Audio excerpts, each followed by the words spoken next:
नमस्कार. जय श्रीराम सगळ्यांना. आपल्या सगळ्यांचं बृहन महाराष्ट्र मंडळ तत्वज्ञान या उपक्रमात स्वागत आहे. हा उपक्रम सुरू होऊन आता 36 आठवडे झाले. आजचा 36वा आठवडा आहे आणि आनंदाचे तत्वज्ञान ही मालिका गेले 25 आठवडे सुरू आहे. आजचा त्याचं 25वं सत्र. सिल्वर जुबली आहे आज आपल्या आनंदाचे तत्वज्ञान या मालिकेची. सुरुवातीच्या 3 विभागात ही मालिका विभागलेली असून आपण पहिला भाग बघितला की तत्वज्ञान का करायचं? व्हाय? आणि सध्या आपण तत्वज्ञान म्हणजे नक्की काय? व्हॉट या विभागात आहोत. मंगेश दादा आलेले आहेत. मंगेश दादा तुम्हाला इथूनच सादर प्रणाम. आता अजून आपला वेळ न घेता मी मंगेश दादांना आजचं सत्र सुरू करायची विनंती करते. आवाज येतोय? हो.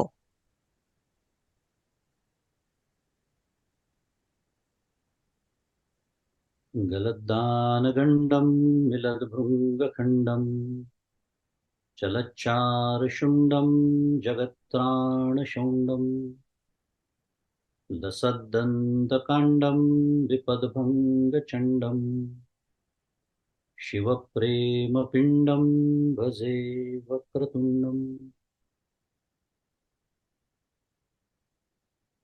अहं निर्विकल्पो निराकाररूपो विभुर्व्याप्य सर्वत्र सर्वेन्द्रियाणां सदा मे समत्वं न मुक्तिर्न बन्धः चिदानन्दरूप शिवोऽहं शिवोऽहम् चिदानन्दरूप शिवोऽहं शिवोऽहम्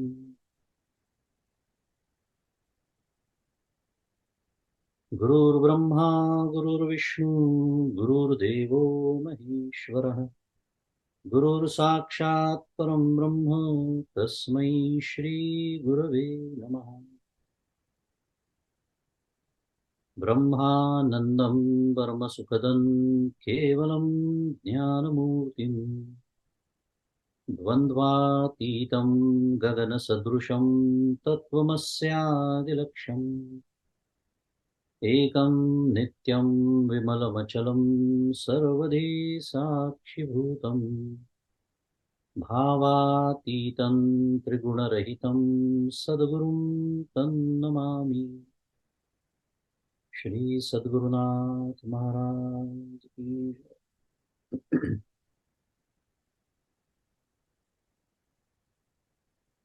जय जय रघुवीर समर्थ।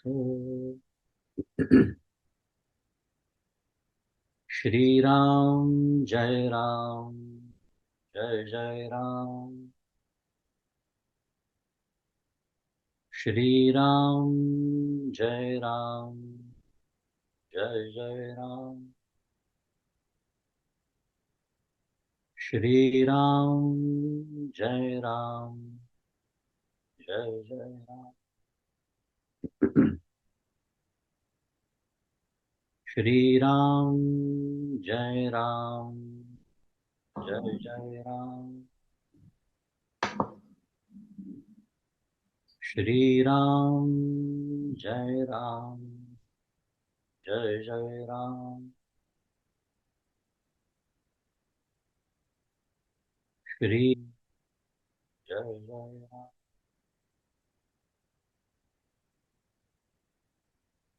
श्री राम जय राम जय जय राम।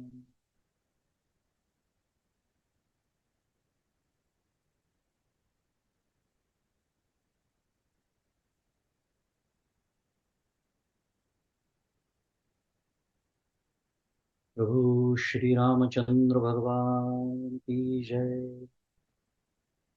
श्री सद्गुरुनाथ महाराज की जय। जय जय रघुवीर समर्थ।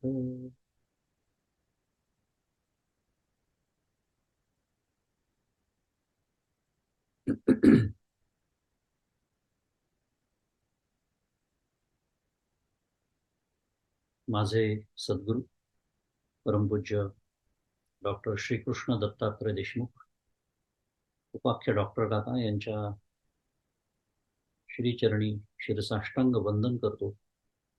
परमपूज्य मंदाताई गंधे यांना वंदन करतो. तुम्ही श्रोते जगदीश मूर्ती, तेथे माझी व्युत्पत्ती किती, बुद्धिहीन अल्पमती, सलगी करीतो श्रीया. आपल्या सर्वांना सप्रेम अभिवादन.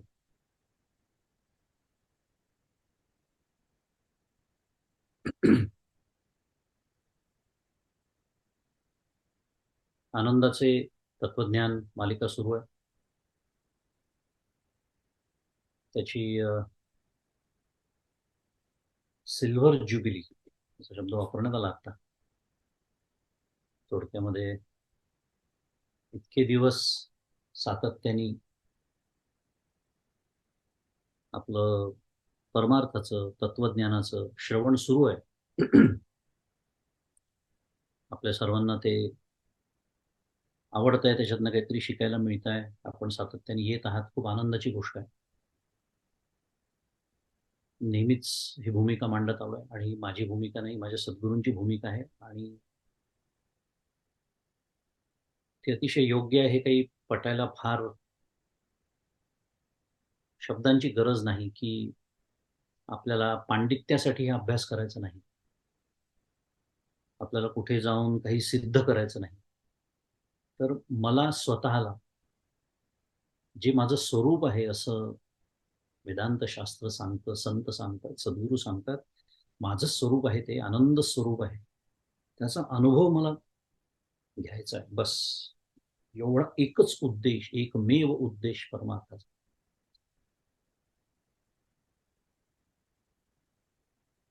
कारणासह वर्तमान सकल दुःख निवृत्ती परमानंदाची प्राप्ती, अशी आपण सुरुवात केली होती या मालिकेची, आठवत असेल तर. ते विसरायचं नाही आहे. ध्येय काय आहे, उद्देश काय आहे, हे कधीच नजरेआड होता कामा नये. त्या दृष्टीने आपली ही चिंतन मालिका सुरू आहे आणि आपण माया नावाचं तत्व त्याच्यामध्ये समजून घेतो आहोत. दुसऱ्या टप्प्यामध्ये त्या मायेची लक्षणं आपण बघतो आहोत. माया हे जे तत्व आहे ते नेमकं काय आहे, तिचं स्वरूप काय आहे, माझा तिचा संबंध काय आहे, ती काय म्हणूया, माझ्या आणि माझ्या स्वरूपाच्या ज्ञानाच्या आड कशी येते, हे सगळं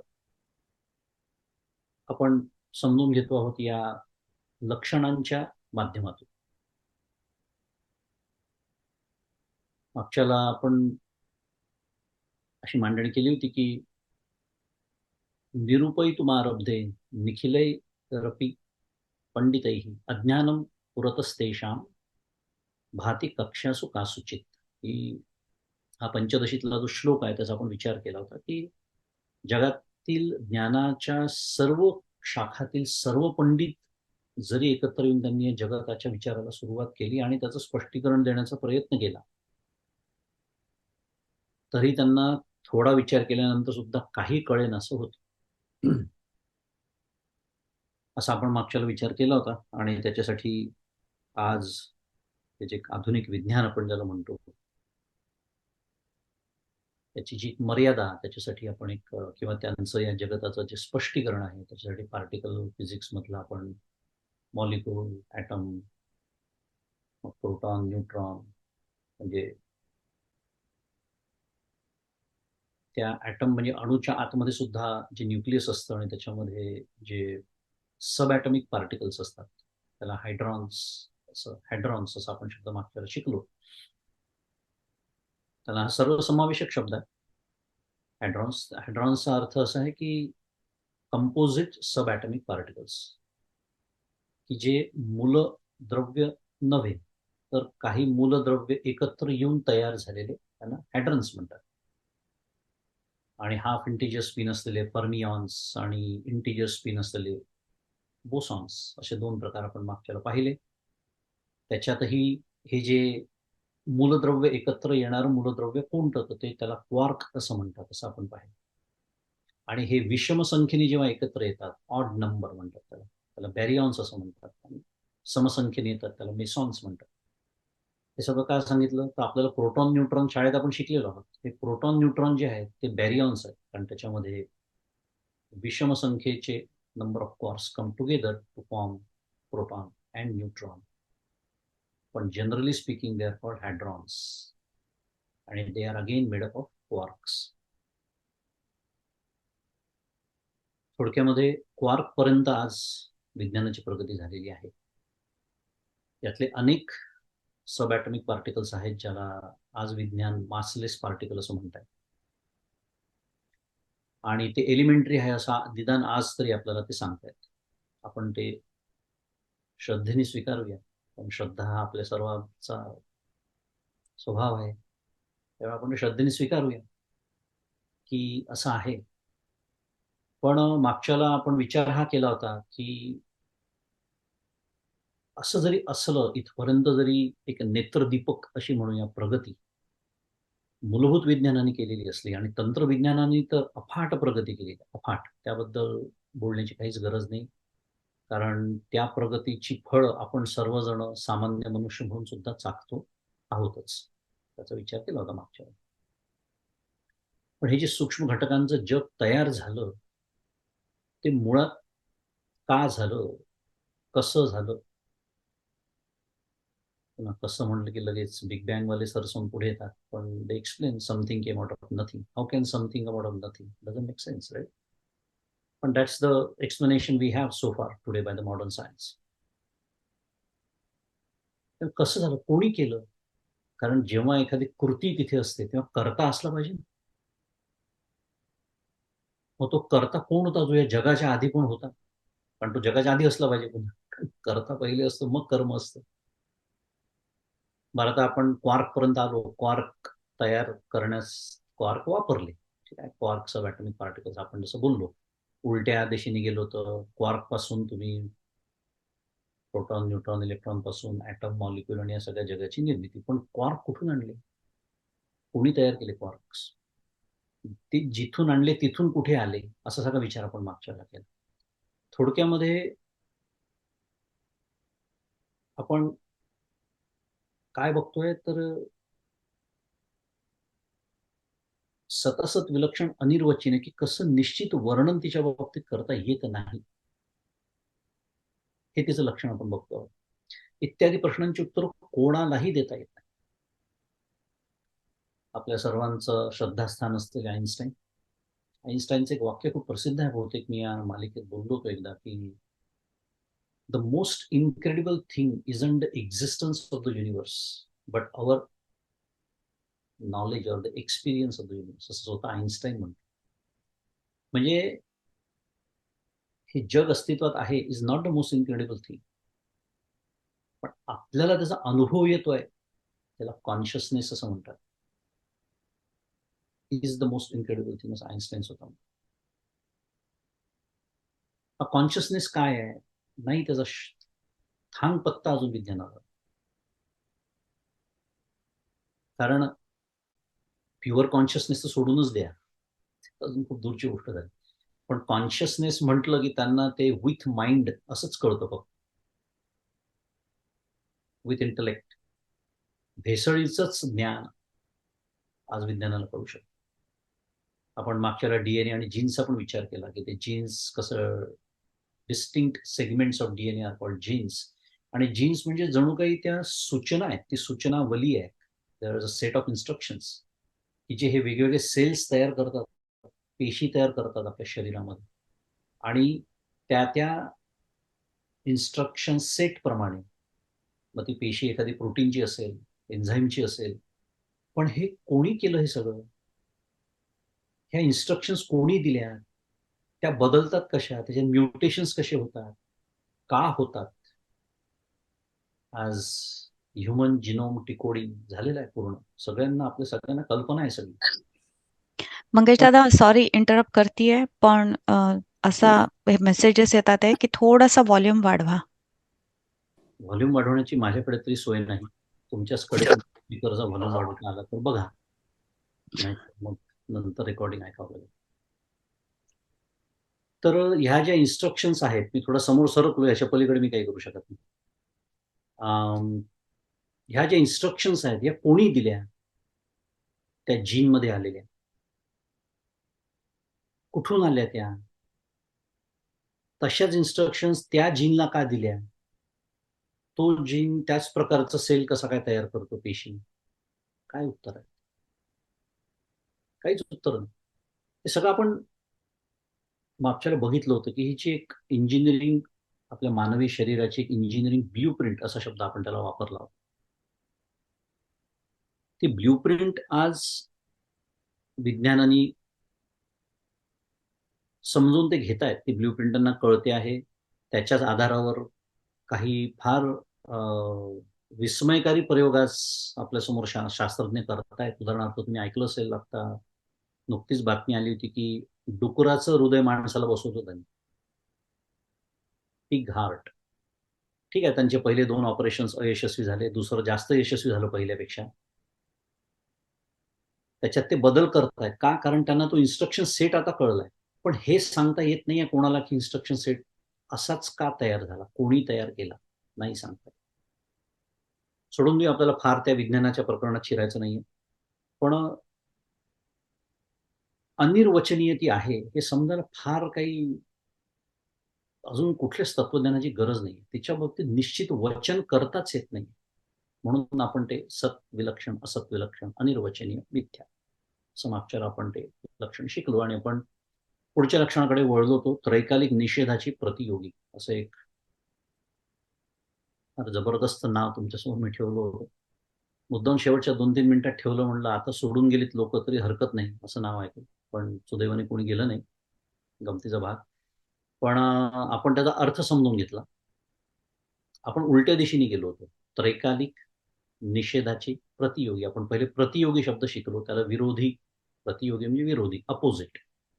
निषेध म्हणजे अभाव, नॉन एक्झिस्टन्स.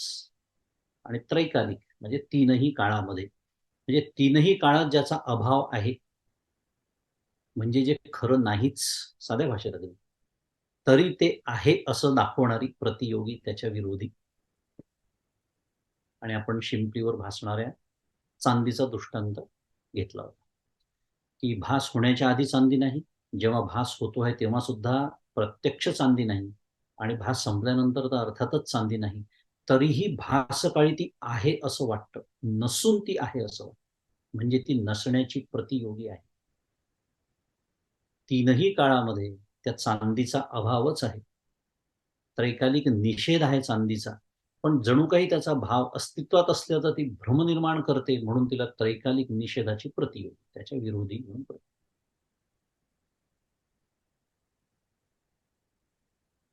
इथपर्यंत आपण मागच्याला आलो होतो. थोडस कठीण शब्दयोजना आहे म्हणून थोडी उजळणी जास्त घेतली. काय आपण मागच्या रविवारी शिकलो त्याचं थोडस स्मरण व्हावं म्हणून. आता हे तर शिंपलीचं आणि चांदीचं झालं उदाहरण, पण आपण माया समजून घेतो.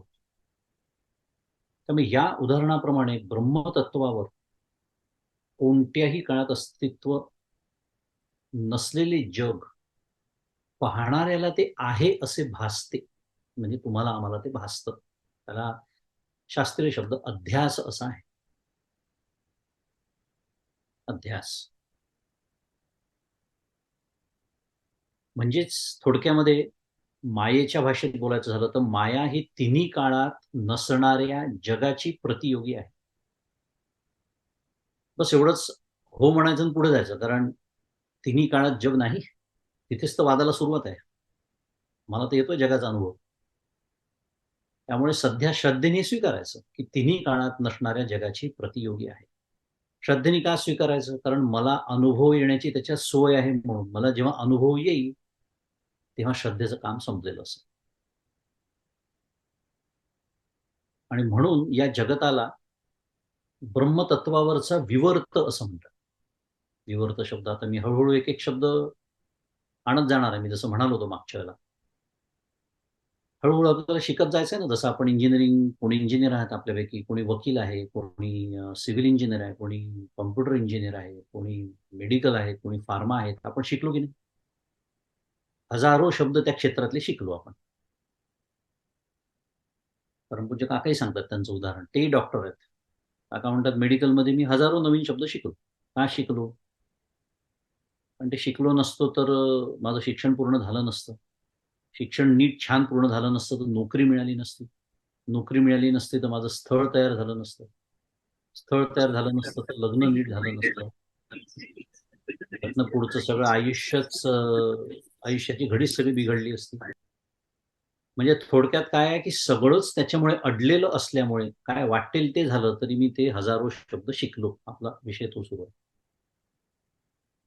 असं ज्या दिवशी मला वाटेल, की माझंही अडलं आहे, हे सगळं समजून जर मी नाही घेतलं, त्या दिवशी समजायचं की माझी पारमार्थिक प्रगतीला सुरुवात झालेली आहे. आणि समजलं तर समजलं, नाहीतर नाही समजलं किंवा मुळातच काय ही कटकटा यांची जाऊ दे, असं करून असा विचार आला, की समजायचं माझ्या प्रगतीच्या आड मी स्वतः येतोय. कारण व्यवहारात आपली बुद्धी फार चालते, फार हुशार असतो आपण. हे समजून घ्यायला काय झालं? असो, विवर्त. त्यामुळे जगाला ब्रह्मावरचा विवर्त म्हणतात. विवर्त म्हणजे अध्यास, अध्यास म्हणजे भ्रम. त्याची व्याख्या आहे अतत तद्बुद्धी. छोटीशी पण सुंदर व्याख्या आहे. अतत तद्बुद्धी म्हणजे ज्या ठिकाणी जे नाही ते दिसणे किंवा भासणे. लोक विचारतात, अहो भ्रम शब्द माहिती असतो आपल्याला साधारण, पण नेमका भ्रम म्हणजे काय? नेमका भास म्हणजे काय? नेमका अध्यास म्हणजे काय? तर जे ज्या ठिकाणी नाही किंवा जे ज्याचं स्वरूप नाही ते तसं आहे असं वाटणं, तिथे ते दिसणं, भासणं. अतत तद बुद्धी त्याला म्हणतात विवर्त. आणि हे जग जे माया कार्य आहे त्याला ब्रह्मावरचा विवर्त असं म्हणतात. एकनाथ महाराजांचं एक सुंदर ओवी आहे. महाराज म्हणतात, भ्रमतो मायेचे निज मूळ, भ्रांती हेची फूल सोज्वळ, भुली ते इचे साजूक फळ, विषय रसाळ सदा फळीत. एकनाथी भागवत अध्याय 3 ओवी क्रमांक 42. भ्रमतो मायेचे निज मूळ. काय सुंदर वर्णन एकनाथ महाराज या मायेचं करतात. भरपूर ओव्या या मायेवरती आहेत. बघून घ्या, एकनाथी भागवत असेल तुमच्याकडे तर फार सुंदर वर्णन महाराजांनी केलेलं आहे. पण भ्रमतो मायेचे निज मूळ म्हणजे काय? सत्य आणि अनृत त्यांनी वापरलेला शब्द अनृत. सत्य, खोटं. सत्य आणि अनृत यातील भेद न कळणे हे मायेचं मूळ स्वरूप आहे. मायेचे निजमूळ काय आहे? भ्रम. आणि भ्रम म्हणजे काय? सत्य आणि अनृत यातील भेद न कळणे. पुढे महाराज म्हणतात, भ्रांती हेची फूल सोज्वळ. भ्रम हा निजमूळ झाला, पण त्या वेलाला लागलेलं जणू काही एक सुंदर फूल आहे. कोणतं? भ्रांती. मग भ्रांती म्हणजे काय? तर सत्य न कळता अनृताची सत्यत्वाने प्रतीती आहे. फरक आहे थोडासा. छान सुंदर वर्णन आहे. पहिला काय आहे? सत्य आणि असत्य काय? सत्य आणि अनृत यातला भेद न कळणं. दुसरं काय आहे? म्हणजे पहिला भाग झाला सत्य न कळणं. दुसरा भाग आहे असत्याची सत्यत्वाने प्रतीती आहे. म्हणून म्हणलं थोडा बारकावा आहे. त्याला म्हणतात, महाराज म्हणतात भ्रांती. हे सोजवळ जणू काही फूल आहे त्या वेलावरती, वेलीवरती उमललेलं. मायेचं विकसित आणि मोहक फूल आहे ते म्हणतात. आणि पुढे भुली ते इचे साजूक फळ आणि अनृत विषय म्हणजे असत्य हा जो विषय तो सत्य आहे आणि सुखरूप वाटणं म्हणजे त्याच्यामध्ये काय आला आता? मोह आला. वाटतं की नाही हे जग आपल्याला सुखरूप वाटतं की नाही? जग सुखरूप वाटतं म्हणून तर ते भोगावंसं वाटतं, ते भोग्य वाटतं, म्हणून तर जगावंसं वाटतं, म्हणून तर मरावंसं वाटत नाही. मृत्यूच्या नुसत्या म्हणजे मृत्यू थोडं वय 70च्या पुढे गेलं की शब्द सुद्धा उच्चारायला घाबरतात लोक. चुकून नेमकं त्या क्षणी यमदेवाने ऐकलं आणि त्यांनी चुकून तथास्तु म्हटलं ना आत्ताच कार्यक्रम आटोपला तर काय करत? कारण हे गेलं की मी जाणार. हे सत्य आहे. तेच तर आपण सगळं शिकतोय. भ्रमतो मायेचे निजमूळ, भ्रांती हेची फूल सोजवळ, भुली हिचे साजूक फळ, विषय रसाळ सदा फळी. त्यामुळे एकदा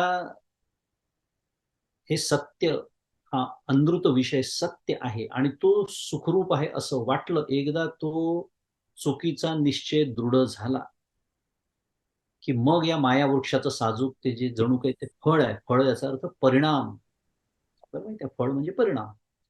त्यामुळे त्याचा परिणाम याच्यामध्ये होतो आणि मग हा माया वृक्ष, मी त्याला वेल म्हणतोय, वृक्ष म्हणून हा माया वृक्ष शब्दादी विषयांनी रसयुक्त असून सुखदुःखांनी सदा फळणारा आहे. अश्वत्थमूलम सुविरूढ मूलम संगशस्त्रेण दृढेन चित्वा आहे ना 15व्या अध्यायाची सुरुवात. ऊर्ध्वमूल, ऊर्ध्वमूल मदशाखम अशी सुरुवात. अश्वत्थम प्राहुरव्य. उलट त्या वृक्षाची मुळं वरती आहेत असा वृक्ष भगवंत म्हणतो. ते सोडून देतो, अजून वेगळा विषय. पण तिथे वृक्ष या संसाराला वृक्षच म्हटलेलं. इथेही वृक्षच म्हटलंय, त्याला वेल म्हणा वृक्ष म्हणा काय बिघडत नाही, पण त्याच्यावर जणू काही हे आलेलं फूल आहे, त्याच्यावर आलेलं हे फळ आहे, या दृष्टीने त्याला वृक्ष म्हटलं इथे या रूपकामध्ये.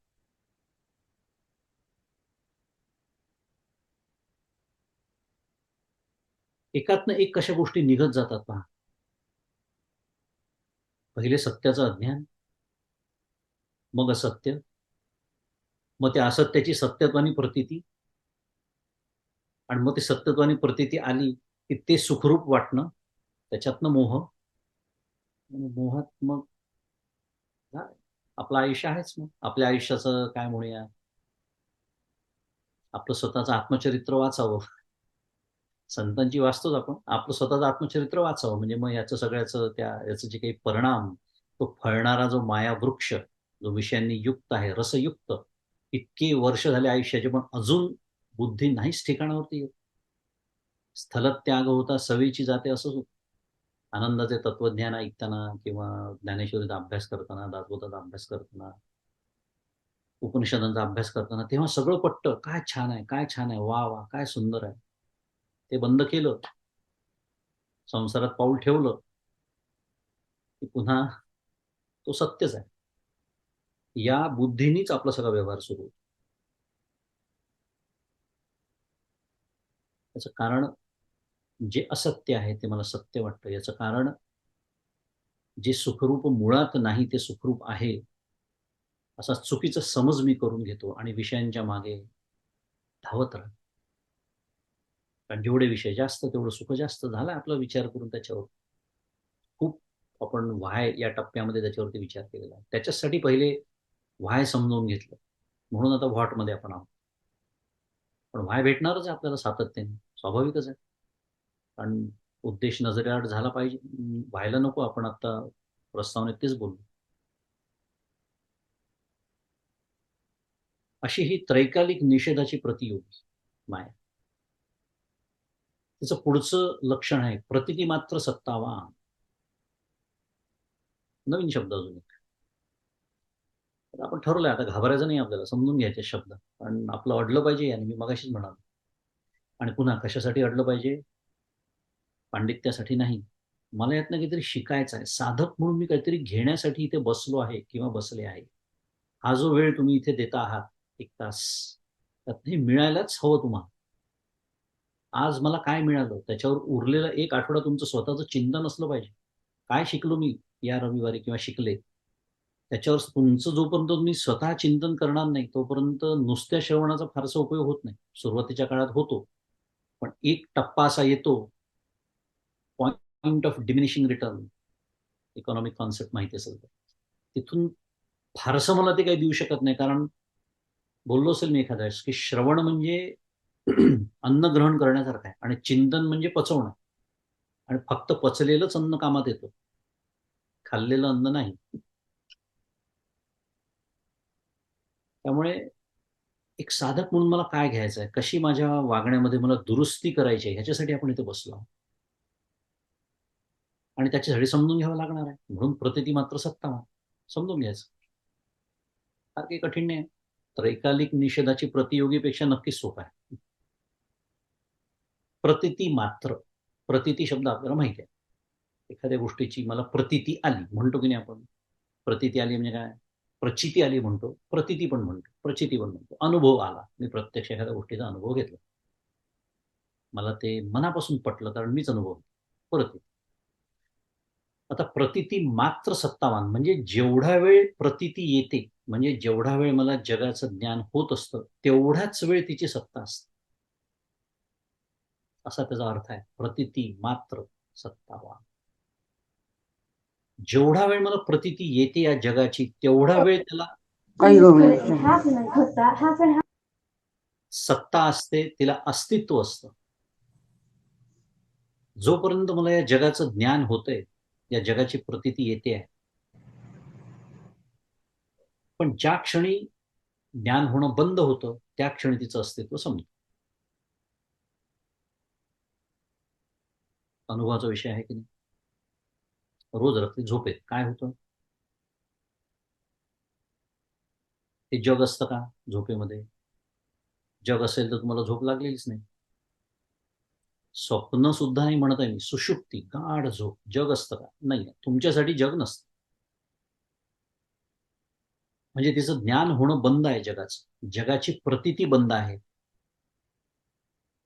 त्यामुळे तिथे त्या मायेला सत्ताच नाही म्हटलं तरी हरकत नाही. एका मर्यादित प्रमाणे. तिथेही ज्ञान आहे, विषय वेगळा आहे, पण अतिशय सूक्ष्म पातळीवरती आहे. कारण ज्ञान नाही अशी अवस्थाच नाही. त्यामुळे ज्ञान होण्याची प्रक्रिया तिथेही सुरू आहे, पण त्याचं ज्ञान त्या क्षणी तरी नाहीये. म्हणजेच त्याची प्रतीती बंद आहे. तर प्रतीती मात्र सत्तावन्न. जोपर्यंत प्रतीती सुरू आहे किंवा आता आपण इथे बसलो आहोत, आपण अमेरिकेत आहोत. आपण काही झोपेत नाही आहोत, पण आता भारतात काय सुरू आहे? प्रतीती आहे का मला त्याची? नाही. मग जणू काही भारत अस्तित्वात नाहीच आहे माझ्यासाठी. ह्या क्षणी नाहीये. आहे की नाही समजायला सोपं? स्वप्नाचं उदाहरण तर नेहमीच देतात, की जोपर्यंत स्वप्न मला दिसत असतं, तोपर्यंत ते सत्य वाटतं की नाही आपल्याला? खूप वेळा आपण स्वप्नाचा दृष्टांत बघितला. अतिशय सत्य वाटतं. दीर्घ स्वप्न असतात कधी-कधी. आठवतात पण सकाळी उठल्यावर. ती स्वप्न सुरू असताना अतिशय सत्य वाटतात. पण ज्या क्षणी मला जाग येते, त्या क्षणी त्या स्वप्नाचं अस्तित्व संपलेलं असतं.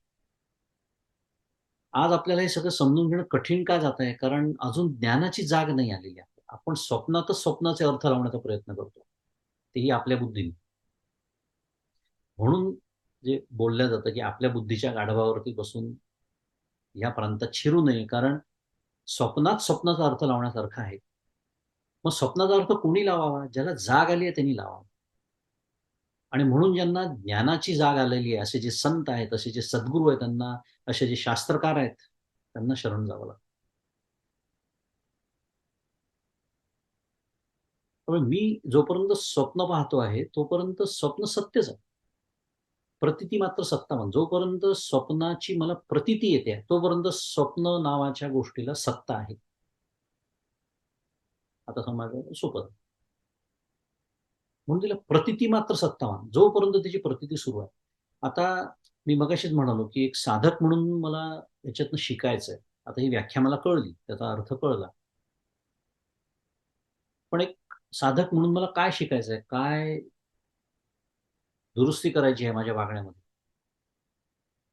एक उदाहरण घेऊया प्रपंचातलं, की माझा एक मुलगा आहे. मला 2 मुलं किंवा मुलगा असेल, मुलगी असेल, नातू असेल, काय बायको, नवरा जे काय असेल. जो कुठला आपल्यासमोर संदर्भ असेल, ती व्यक्ती जोपर्यंत माझ्या समोर आहे, समोर म्हणजे अगदी डोळ्यासमोरच आहे असा अर्थ नाही. जोपर्यंत त्या व्यक्तीचा काहीतरी संदर्भ आहे, मग कदाचित त्या व्यक्तीशी तुम्ही फोनवर बोलत असाल. त्या व्यक्तीचा एखादा विषय सुरू असेल किंवा ती व्यक्ती प्रत्यक्षात समोर माझ्या असेल. जोपर्यंत संदर्भ आहे, तोपर्यंत ती नक्की आहे. त्या संदर्भात माझं जे कर्तव्य आहे ते पूर्णच करायचं आहे.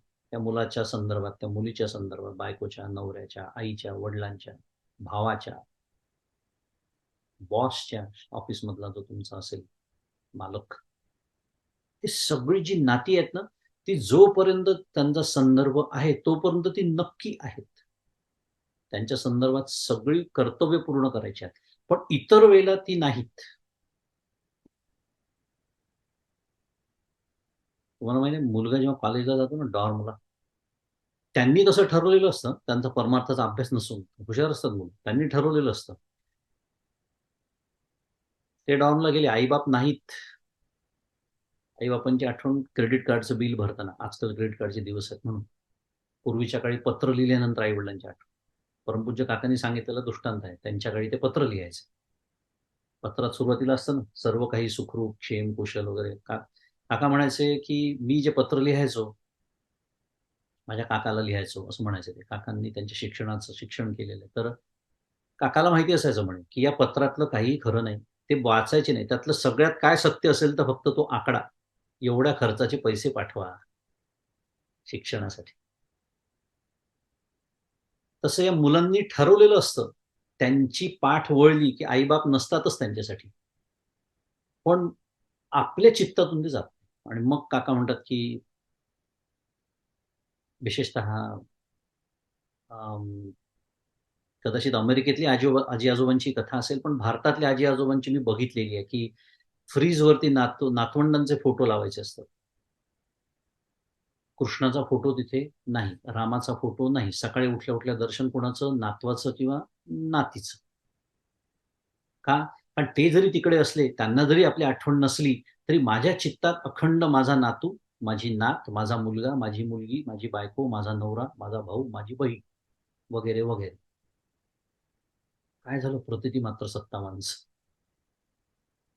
म्हणजे ते नसताना त्यांची प्रतीती आणून देण्याची केलेली व्यवस्था आहे ती. म्हणून पहा आपल्याकडे पूर्वीच्या काळी सगळं मी सावधगिरीने बोलत असतो. पूर्वीच्या काळी अशी देवी, देवता, संत यांचे फोटो लावण्याची पद्धत होती पहा. घरात तुम्ही पाहिलं असेल. आपण सगळेजण त्या पिढीचेच आहोत. का? कारण या ना त्या निमित्ताने त्यांचं दर्शन व्हावं, त्यांची प्रतीती येत राहावी.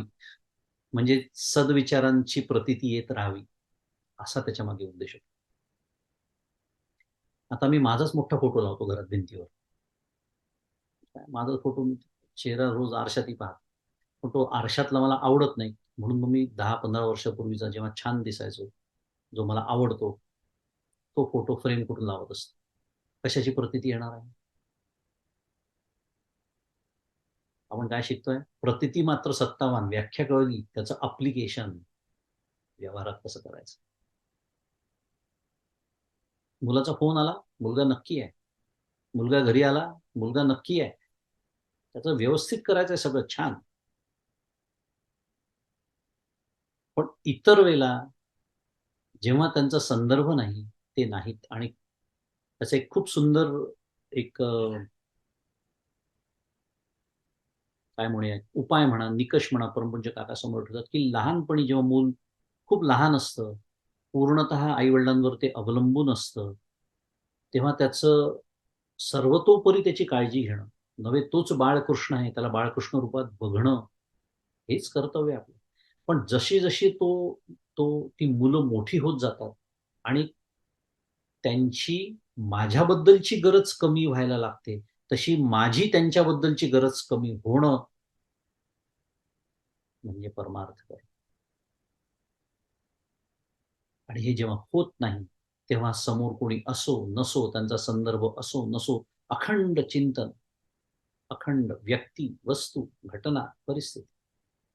हे होणारे परिणामात आहे मायेचे. म्हणून म्हणलं नुसत्या व्याख्या शिकून काहीच उपयोग नाही आपला.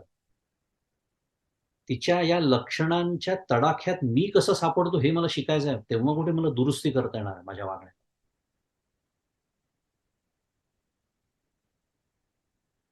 कर्तव्य प्रेमाने करायची आहे, व्यवस्थित करायची आहे. पण ती झाल्यानंतर त्यांचा संदर्भ नसताना जणू काही ती नाहीच माझ्यासाठी.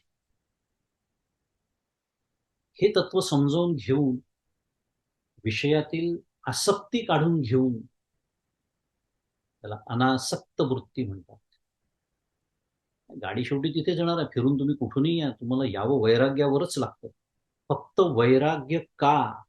याच्यासाठी आपण ह्या पद्धतीने वैराग्यावरती येतोय. अजून वैराग्य हा विषय घेतलेलाच नाहीये बोलायला. तो येणारच आहे पुढे. पण ह्याच्यासाठी का? कारण अरे हे आडवे येतात माझ्या, मी जेव्हा साधनेला बसतो ना, नामस्मरणाला आणि ध्यानाला. कल्पना करा मी ध्यानाला बसलोय. कल्पना करा मी नामस्मरणाला बसलोय. कल्पना करा मी काय जे काही आपलं पारमार्थिक साधन असेल ते करायला बसलोय. काही संदर्भ आहे का? कोणी येऊन तो मुलगा किंवा ती मुलगी किंवा घरातलं कोणी येऊन तुम्हाला काही त्रास देतंय का? बाहेरचे कोणी त्रास देतात आहेत का? नाहीये. म्हणजे त्यांचा खरं पाहता, वास्तविक पाहता काही संबंध नाही. तरीही मी करतो का ध्यान? लागतं का माझं ध्यान? नामस्मरणात माझं चित्त लागतं का? नाही लागत. कारण नेहमीच बोलतोच आपण. मुखामध्ये जीभ फिरत असते, हातात माळ फिरत असते आणि मन वाटेल तिकडे फिरत असते. वाटेल तिकडे म्हणजे काय? जे आत्ता आपण सगळी यादी बघितली त्या कुठेतरी फिरत असते. का? कारण प्रतीती मात्र सत्तावान कळलेलंच नाही. अखंड त्यांची प्रतीती जागी कशी राहील याची पूर्ण व्यवस्था करतो आणि मग त्यांना सत्ता प्राप्त होते. ज्याची सत्ता खरं आतमध्ये असायला हवी, ज्यांनी ठाण मांडून बसायला हवं, त्या प्रभू श्री रामचंद्रांच्या सत्तेचं काय झालं? काही नाही. म्हणून मग 15-20 मिनिटात उठून जातो मी त्या नामस्मरणातून. का? कारण आणि मग माझी बुद्धी मला मदतीला येतेच. आज काय खूपच झोप येते आहे, काल काय खूपच कामं झाली, गणपतीची इतकी तयारी, इतकी सजावट केली, थकून गेलो आहे. कुठे नामस्मरण? आज नाही शक्य, जाऊ दे उद्या करू. बाकी जेवण, व्यवस्थित टीव्ही पाहणं, गप्पा हे हे सगळं झालंच पाहिजे. ते फार गरजेचं आहे. नामस्मरण ठीक आहे. आज नाही उद्या करू. होतं की नाही आपलं? होतं. हे सगळं परिस्थिती आहे. त्यामुळे विषयातली ही आसक्ती काढून घ्यायची आहे. ती या विचारांनी काढून घ्यायची. आपण त्याच्यासाठी विचार समजून घेतो. कारण जर नाही काढून घेतली तर याचा अर्थ तिच्या त्या लक्षणांच्या तडाख्यात मी सापडतोय मायेच्या. अनासक्त वृत्ती. तर मला माझी साधना छान करता येणार आहे. हा साधक म्हणून या ज्ञानाचा मला झालेला थेट उपयोग आहे. आपण जे बोलतोय. मला काय शिकायचं आहे साधक म्हणून? कशी दुरुस्ती करायची?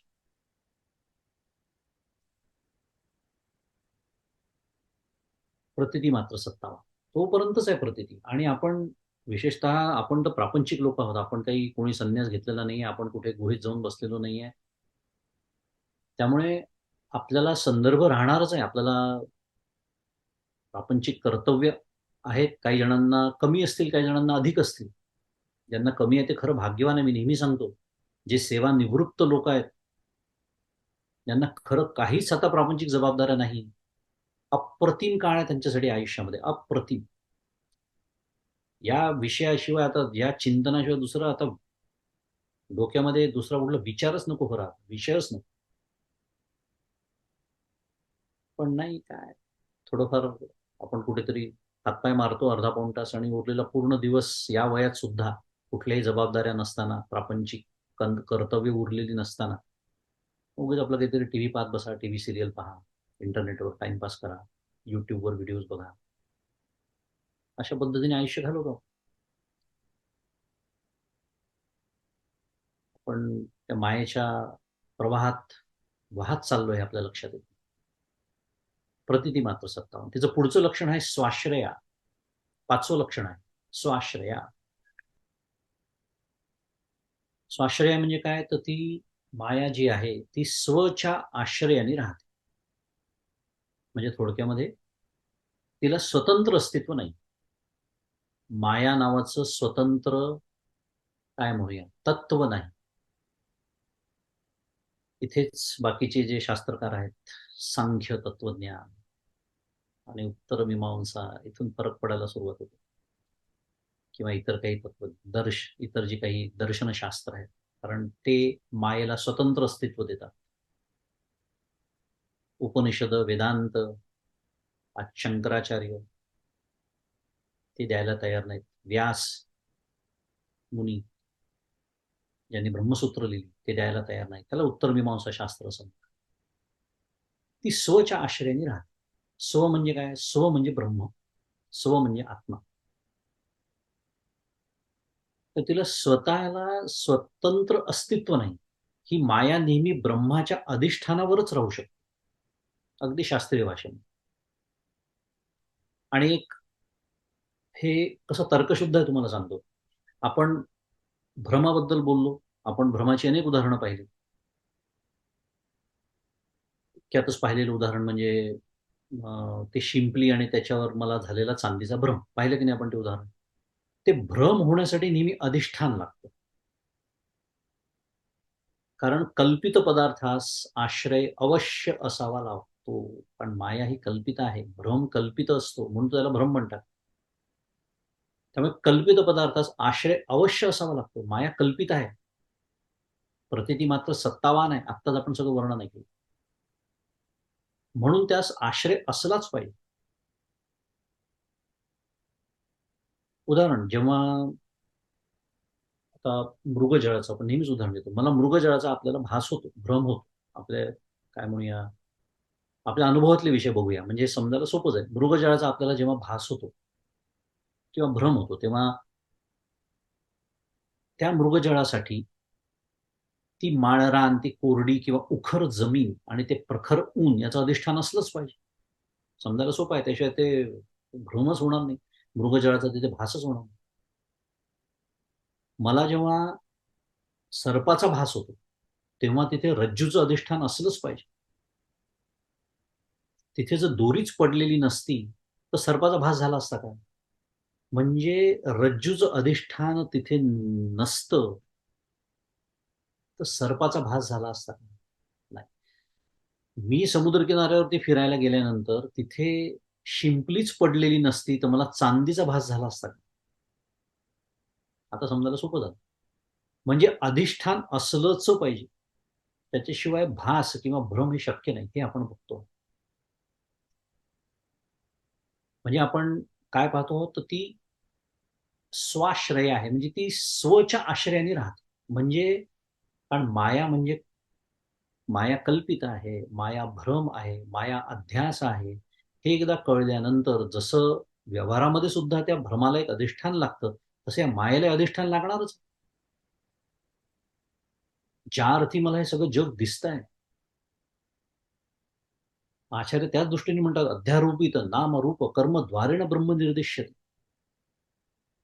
म्हणजे अध्यास ज्या अर्थी मला होतोय, चांदीचा अध्यास होतोय, चांदी भासते, याचा अर्थ काहीतरी तिथे निश्चित आहे. चांदी नक्कीच नाही, चांदी पण असू शकते बरं का. कधी कधी खरं प्रत्यक्षात चांदीचा एखादा तुकडा पडलाय, कल्पना, चांदी पण असू शकते ना.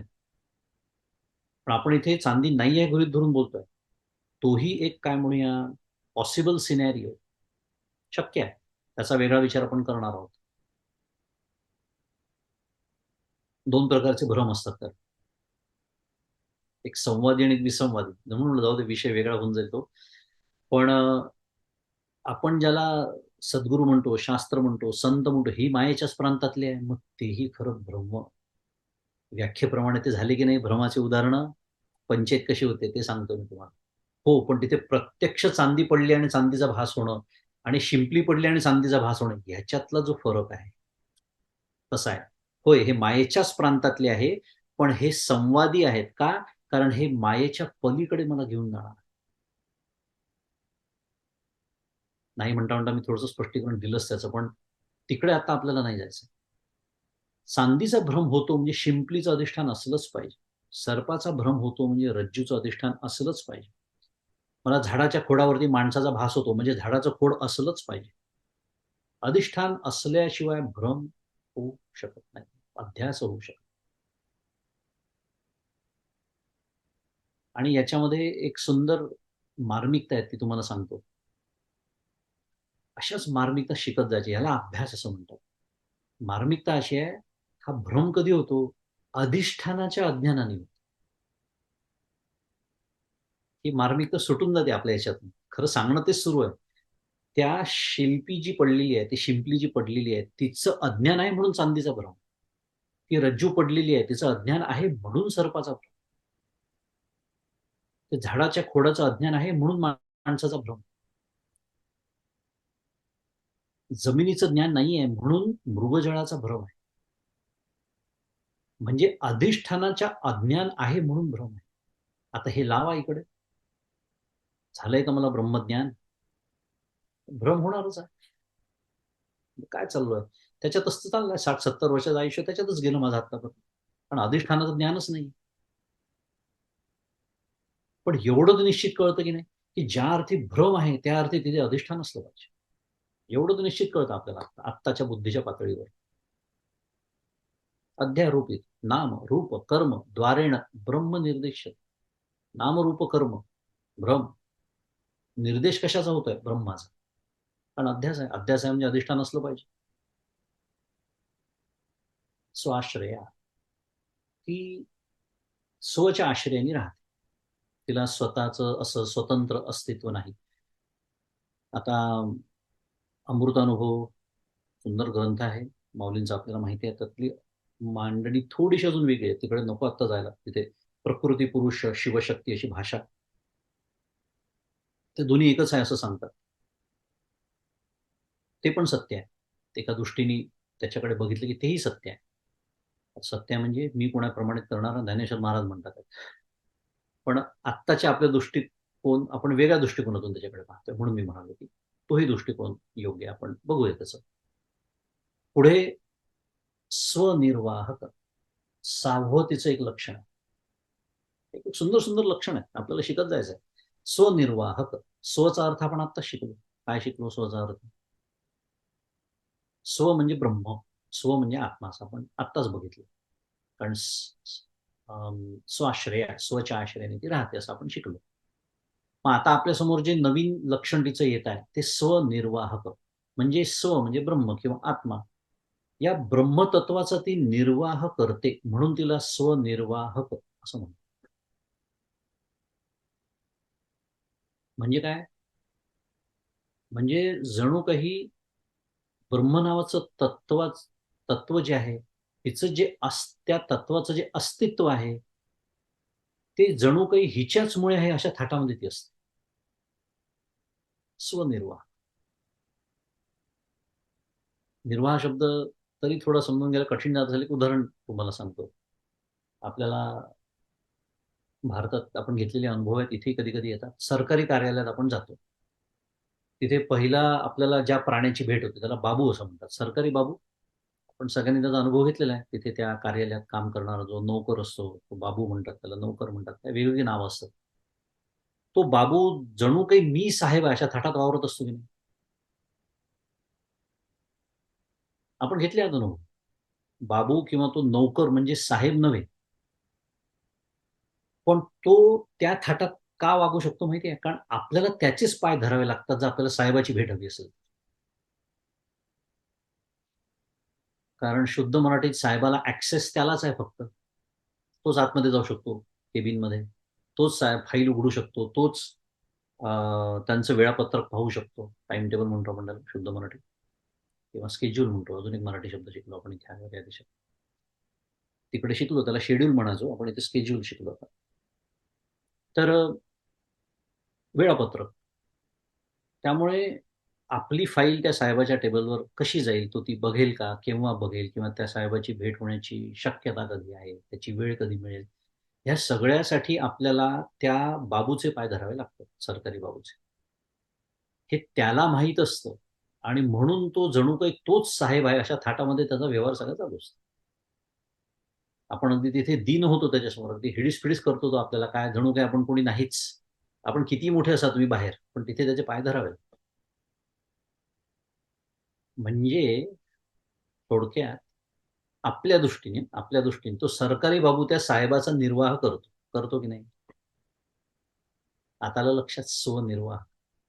म्हणजे मायेचं जर साह्य नसतं, तर ब्रह्मतत्वाविषयी म्हणजेच तिच्या स्वतःच्या अधिष्ठानाविषयी बोलणं, ऐकणं, चिंतन करणं, हे तरी शक्य झालं असतं का? कल्पना करा. आत्ता मी जे बोलतो आहे, आत्ता तुम्ही जे ऐकत आहात, ते कोणामुळे शक्य होत आहे आपल्याला? मायेमुळे. ते जे शब्दज्ञान. बाप उपेगी वस्तू शब्दू, स्मरणदानी प्रसिद्धू, अमूर्ताचा विशदू अरिसा नव्हे. अमृतानुभव. माऊली बोलते. 6वं प्रकरण, ओवी क्रमांक 1. अमृतानुभव. बाप उपयोगी वस्तू शब्द. माऊलींचं सुंदर वर्णन आहे ज्ञानेश्वरी सारखंच. अमृतानुभव.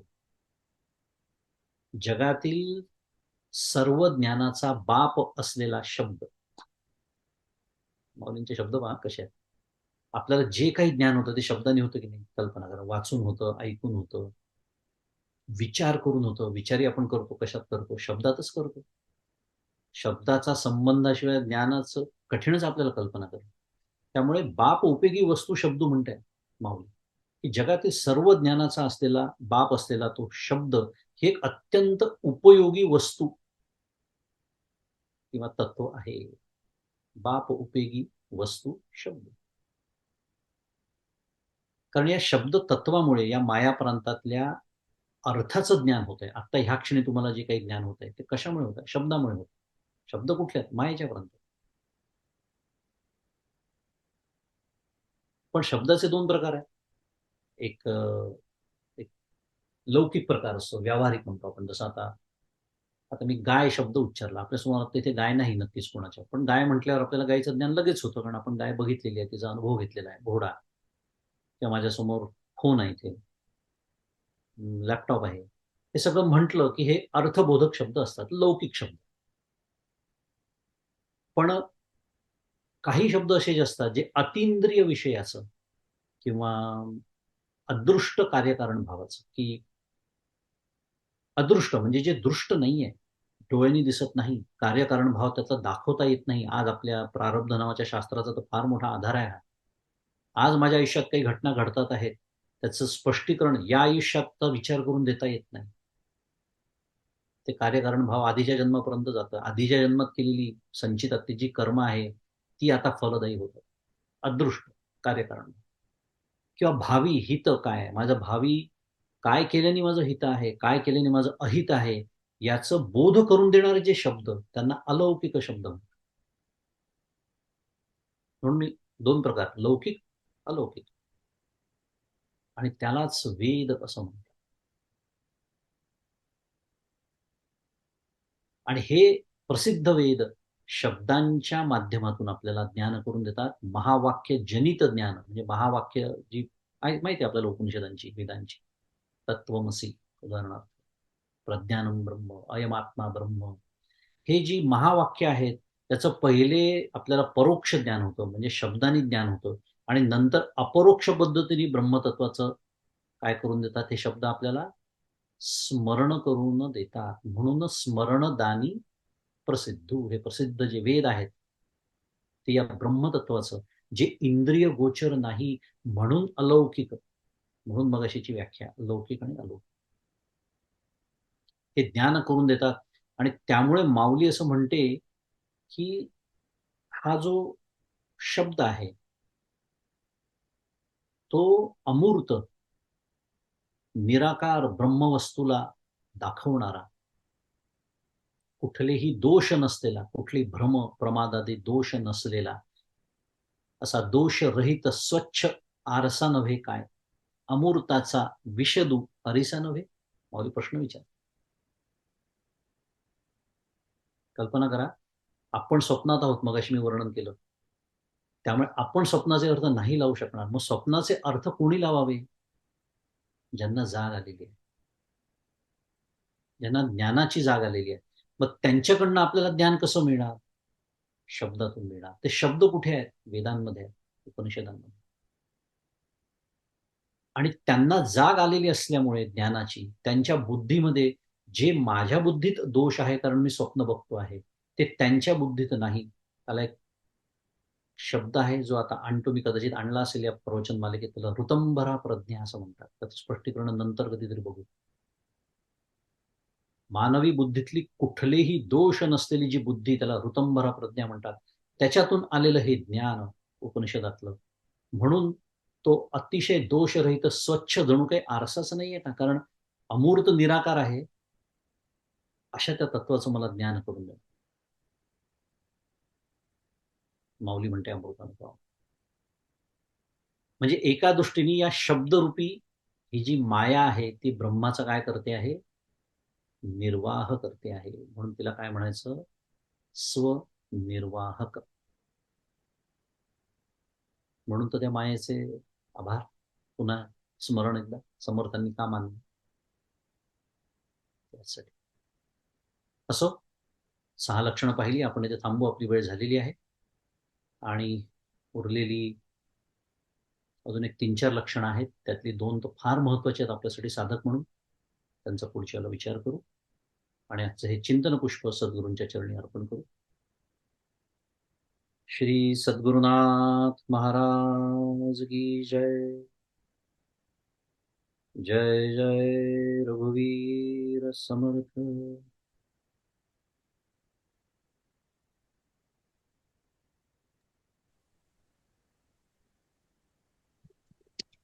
मंगेश दादा, तुम्हाला इथूनच नमस्कार करते. खूपच सुंदर मार्गदर्शन. सगळ्यात महत्वाचं आजच्या सत्रातलं हे वाटलं की आपण ऐकतोय, तुम्ही परत एकदा आठवण करून दिली की हे आचरणात आणणं किती महत्वाचं आहे. नाही तर ऐकून ऐकून फक्त शब्द पांडित्य वाढत राहील. आणि खूप छान तुम्ही समजावून सांगितलं की आपण हे स्वतःच्या आचरणात कसं आणू शकतो. आपल्या सगळ्यांचे ते अनुभव आहेत प्रचितीचे, प्रतीती आणि प्रचितीचे. आणि ते खूप भावलं मला स्वतःला. आणि मला स्वतःला हीही आठवण झाली की जे एम्प्टी नेस्टर जो प्रकार चालत आहे इथे, मुलं घरात नाहीत, पण सेवानिवृत्त पण नाही, पण आहे घर रिकामं, या वेळेला तरी हे मार्गदर्शन फार महत्वाचं ठरेल असं मला वाटलं स्वतःला. त्यामुळे खूप खूप धन्यवाद. आज आता आपण भजन सेवेकडे वळू.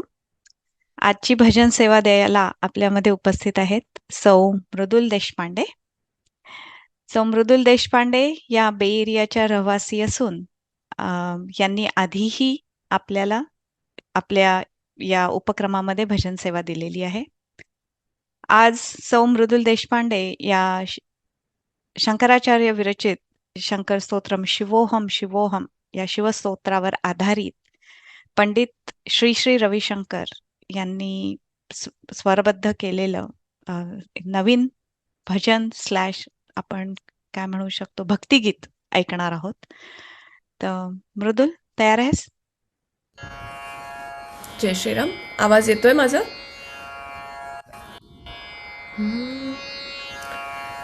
परमपूज्य मंगेश दादांना इथून वंदन करते. श्री सद्गुरुनाथ महाराज की जय.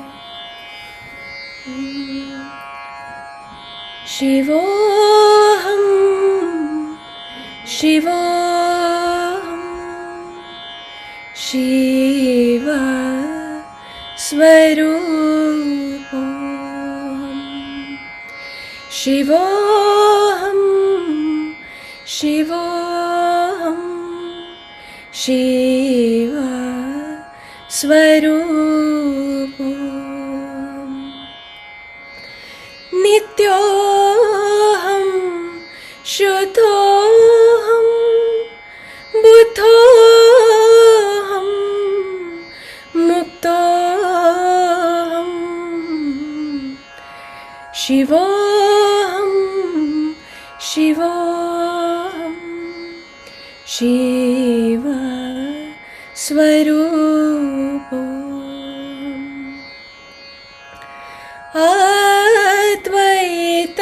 अद्वैतमानन्द रूपम अरूपम ब्रह्मोहम ब्रह्मोहम ब्रह्म स्वरूपोहम चिदोहम चिदोहम सच्चिदानन्दो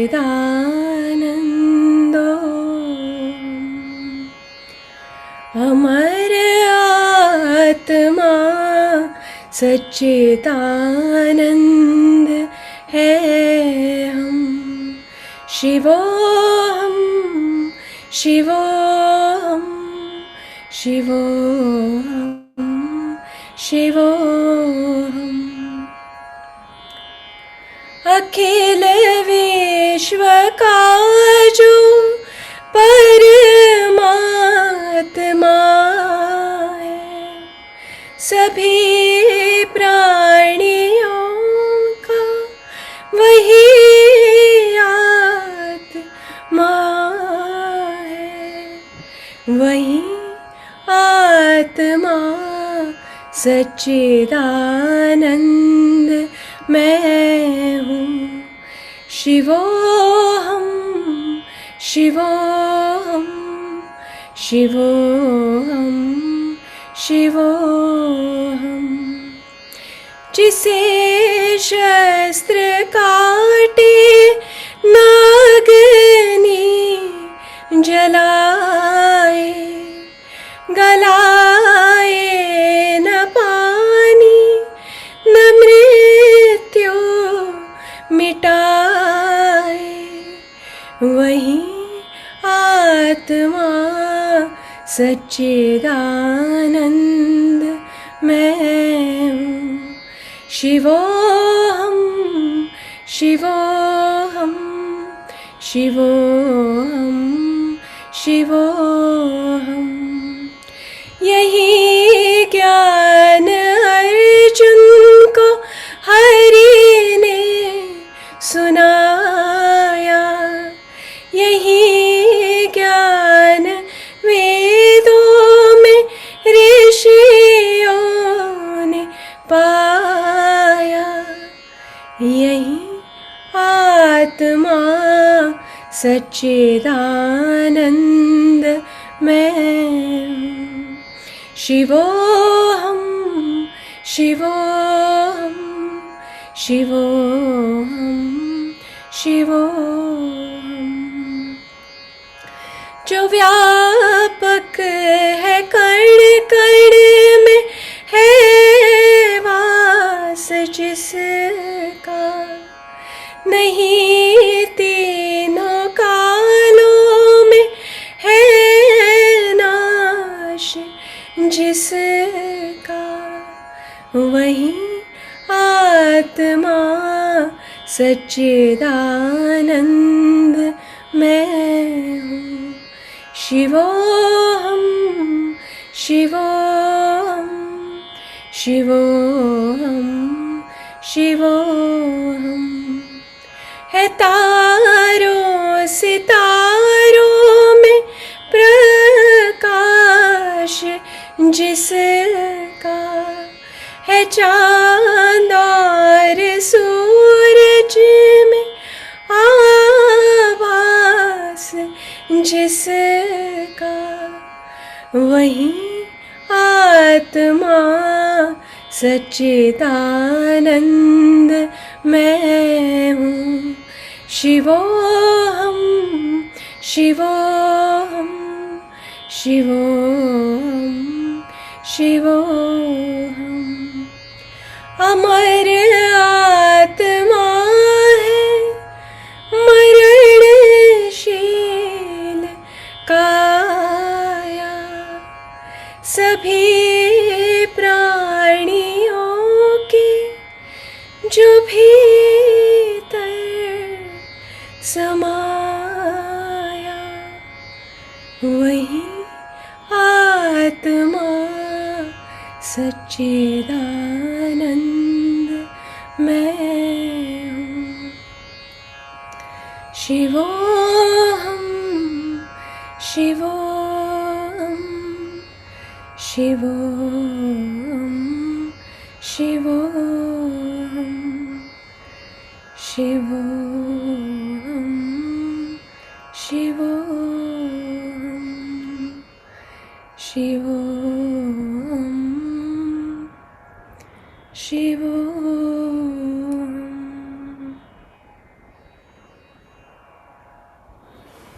श्री सद्गुरुनाथ महाराज की जय। खूपच सुंदर, मृदुल, अतिशय शांत, भावपूर्ण. खूप सुंदर झाली भजन सेवा. खूप खूप धन्यवाद तुझ्या भजन सेवेबद्दल. आज आपण प्रश्न उत्तर घेणार आहोत. दादा, हो ना? त्यामुळे आज जर कोणाला प्रश्न असतील तर तुम्ही अनम्यूट व्हा, तुमचा कॅमेरा ऑन करा आणि प्रश्न विचारा. टेक्निकली हो, पण प्रॅक्टिकली इतकं सुंदर गोड भजन ऐकल्यानंतर कोणाला प्रश्न विचारावा असं वाटेल असं मला वाटत नाही. भजनाच्या त्या भावामध्ये बुडून राहावं असं मी कोणाला विचारायचं असेल तर विचारू शकता. मी असं काही कोणाला परावृत्त करत नाहीये, पण कंपनी मला सुंदर झालं भजन. आज कोणी दिसत नाहीये त्यामुळे एक मिनिट हा वैशालीताई, मला प्रश्न आहे. हा नमस्कार बोला. मंगेश दादा. मला खरं तर 3 प्रश्न आहेत. आता मला माहिती नाही वेळेनुसार किती घेऊ शकू आपण असे, पण मी विचारतो एक एक.